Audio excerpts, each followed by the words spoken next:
યાત્રાધામ વીરપુરમાં રોકાણકારોને લલચાવી લાખો રૂપિયા ઓળવી જનાર એક શાतिर ઠગ ટોળકીનો રાજકોટ ગ્રામ્ય પોલીસ અને એલસીબીએ સંયુક્ત ઓપરેશનમાં પર્દાફાશ કર્યો છે। જય જલારામ માર્કેટિંગ અને જલારામ બચત મંડળી જેવા ધાર્મિક નામો સાથે સંસ્થાઓ ખોલી અને લોકોની મહેનતની કમાણી હડપ કરનાર 6 લોકોને પોલીસે સકંજામાં લીધા છે। આ શખ્સો ગ્રામ્ય વિસ્તારના લોકોને દર મહિને રૂપિયા 1000 ભરાવી 40 મહિનાના અંતે બાઇક અથવા 50,000 રૂપિયા રોકડા આપવાની લાલચ આપતા હતા।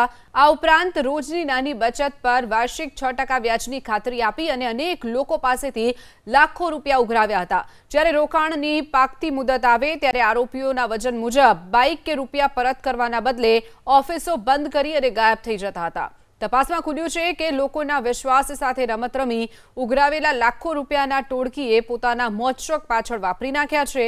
પ્રાથમિક રીતે 7 લાખ રૂપિયાથી વધુની છેતરપિંડીની ફરિયાદ બાદ પોલીસે ટેકનિકલ સોર્સની મદદથી તપાસનો ધમધમાટ શરૂ કર્યો છે।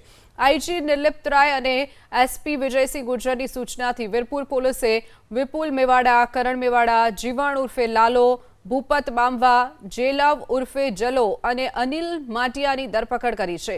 સ્પેશિયલ સેશન્સ કોર્ટે આ તમામ આરોપીઓના આગામી 10 એપ્રિલ સુધીના પોલીસ રિમાન્ડ મંજૂર કર્યા છે। સાથે જ વીરપુર પોલીસે જાહેર જનતાને અપીલ કરી છે કે જો કોઈ અન્ય નાગરિક આ ટોળકીની ઠગાઈનો ભોગ બન્યા હોય તો તેઓ તાત્કાલિક જરૂરી પુરાવા સાથે પોલીસનો સંપર્ક કરે।